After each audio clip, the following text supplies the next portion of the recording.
Alors récemment, il y a des chercheurs en botanique qui ont voulu étudier la diversité génétique d'une famille de plantes en Italie il y a 500 ans. Et pour ça, ils ont étudié une fresque peinte au XVIe siècle sur la façade d'une villa romaine. Alors, on est d'accord que recourir à des peintures pour faire des études scientifiques, ça peut paraître un peu étonnant. Mais pourtant, c'est pas une idée si farfelue que ça. Alors on va voir comment cette toile de Véronèse a permis de mesurer très précisément la hausse du niveau des mers à Venise, quel est le message caché de ce tableau et comment ça peut servir à mieux aménager et mieux habiter les littoraux. C'est parti. Bon, alors déjà, ces tableaux, ils nous montrent à quoi ressemblait le monde avant la photographie. Alors, bien sûr, on avait déjà des textes d'époque, mais il faut reconnaître qu'une image, c'est quand même bien plus parlant. Et surtout, ça peut être très utile aux chercheurs pour comprendre les transformations du paysage ou prendre conscience de l'ampleur des changements environnementaux.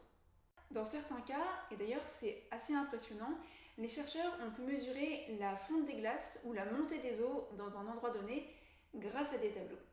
Dans cet article, par exemple, deux chercheurs expliquent que les œuvres d'artistes suisses du XVIIIe et du XIXe, extrêmement précises, ont permis de reconstituer l'avancée et le recul des glaciers.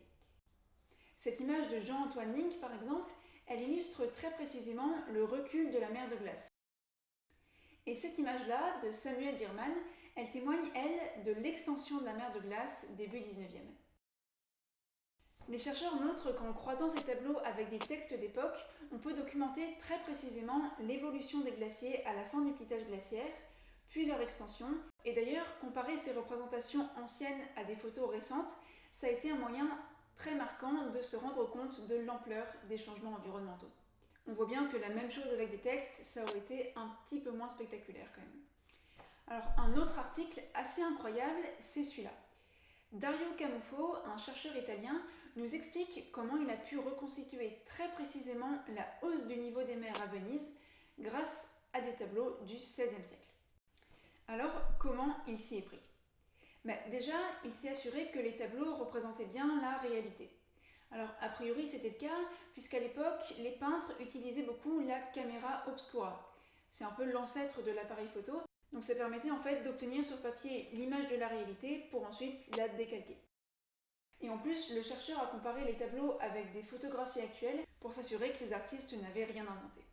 Alors ensuite, deuxième étape, il a fallu trouver un indice pour calculer la hausse du niveau des mers. Alors vous allez me dire, c'est simple, on n'a qu'à juste regarder à quelle hauteur arrive l'eau sur les tableaux.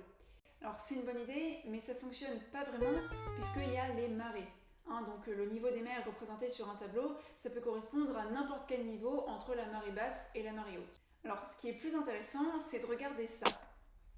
La trace laissée par les algues qui montre le niveau de la mer à marée haute et de comparer ce front d'algues sur les tableaux et aujourd'hui.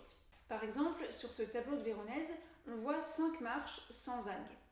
Alors qu'aujourd'hui, sur les escaliers de ce bâtiment, il y a des algues sur toutes les marches. Du coup, en calculant la hauteur des marches et en comparant le niveau du front d'algues sur le tableau et aujourd'hui, on peut en déduire la hausse du niveau des mers apparent. D'autres tableaux permettent aussi de prendre conscience du point auquel la situation a changé. Bellotto, par exemple. Bellotto, non.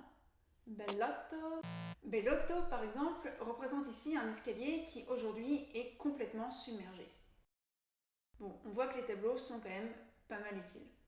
Alors, un dernier exemple, c'est celui des littoraux normands et bretons. Des géographes ont utilisé des peintures pour expliquer l'évolution des zones côtières de Bretagne et de Normandie qui ont subi ces dernières années des mutations très rapides. Ils ont sélectionné 55 images de ces littoraux. Ensuite, ils sont allés sur le terrain pour rechercher l'emplacement des paysages représentés et pour comparer le paysage représenté sur la peinture au paysage actuel. Et ensuite, ils ont carrément construit une grille mentionnant plusieurs dynamiques qui pouvaient expliquer ces évolutions. Et ils ont montré que sur les 200 dernières années, le littoral avait majoritairement évolué sous l'effet des actions anthropiques, notamment la construction de bâtiments.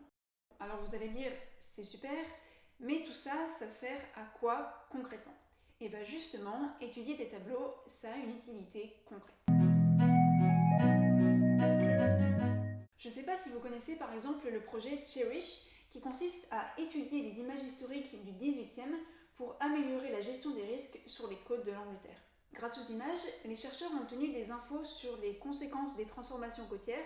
Ces infos ont été fournies aux organismes de gestion des littoraux et elles ont été directement utiles pour optimiser l'aménagement des côtes.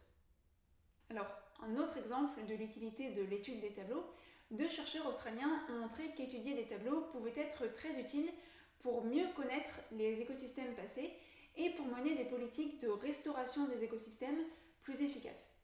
Ce qui paraît logique, puisque avant de restaurer un écosystème, il faudrait savoir à quoi il ressemblait avant.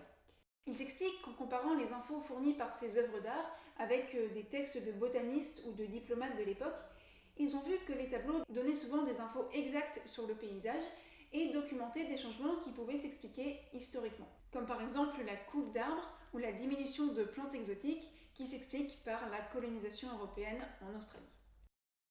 Et puis un autre avantage de ces tableaux, c'est qu'ils sont très visuels et qui peuvent être assez utiles pour sensibiliser du coup la population à l'ampleur des changements climatiques et environnementaux, de manière un peu plus attrayante qu'en leur balançant des chiffres et des articles sur le sujet.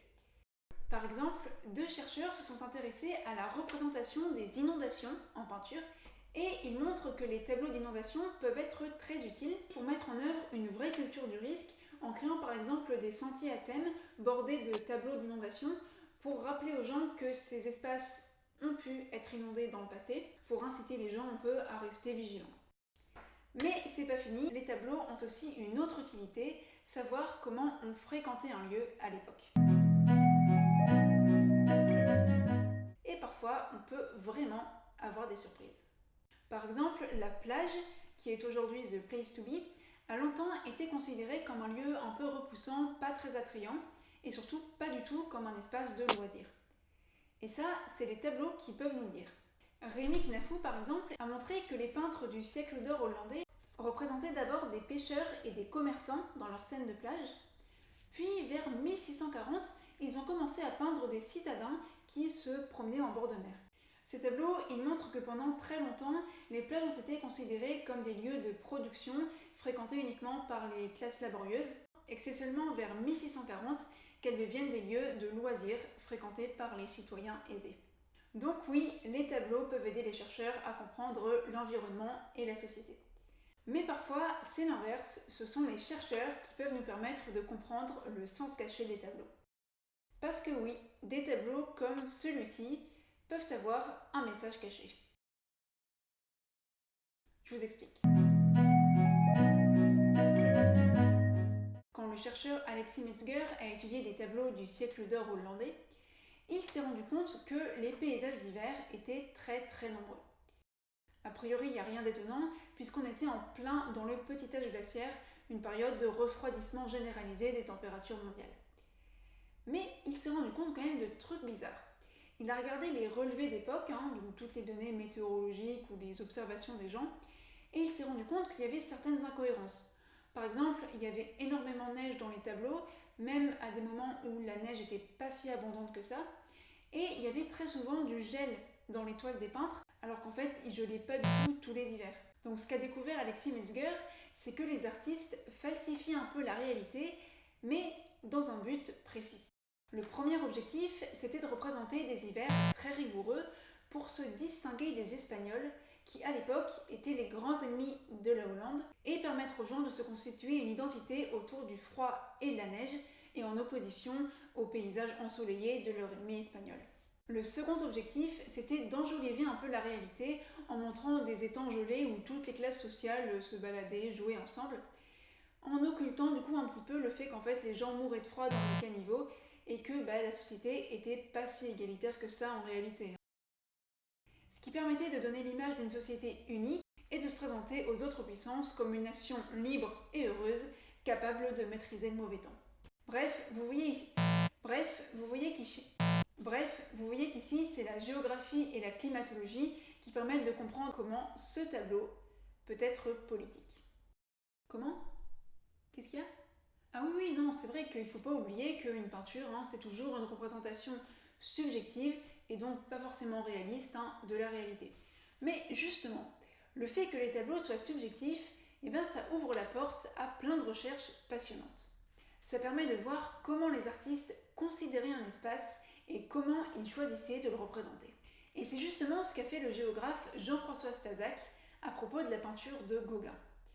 Et vous allez voir que ça, ce n'est pas tout à fait la réalité. Stasac montre que quand Gauguin part aux Marquises et à Tahiti, il a une idée préconçue de l'altérité et des civilisations qu'il va trouver là-bas.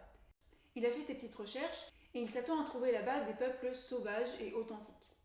Mais une fois sur place, il se rend compte que ces représentations ne correspondent pas vraiment à la réalité et il va donc déformer la réalité et faire exister des paysages qui n'existent pas pour forger une réalité nouvelle qui correspond à sa représentation des choses, fondée sur une opposition entre le monde occidental civilisé et le monde sauvage primitif. Et ça révèle beaucoup de choses. La force de l'opposition entre monde occidental et monde primitif, qui conditionne encore aujourd'hui notre rapport à l'altérité, mais aussi l'influence de la peinture sur les représentations que nous, spectateurs, on peut avoir d'un peuple ou d'un espace, et aussi le pouvoir de la peinture qui peut faire exister une réalité subjective et intime. Parce que ce qu'on voit dans ces tableaux, c'est pas la géographie de Tahiti, c'est la géographie personnelle de Gauguin. Bref, vous voyez que les impressionnistes peuvent nous aider à mieux aménager un espace, à comprendre le changement climatique, et vous voyez que peinture, géographie, climatologie ou botanique, c'est très lié, et que les tableaux sont de vrais outils pour les chercheurs. Voilà, n'hésitez pas à laisser un commentaire et à regarder les sources en description, notamment Papier Mâché. C'est un site sur lequel j'ai publié un article sur une des études citées dans la vidéo et qui vulgarise des publications scientifiques sur tout un tas de sujets. L'idée est vraiment super, on apprend plein de choses. Je vous laisse aller voir ça, tout est en description.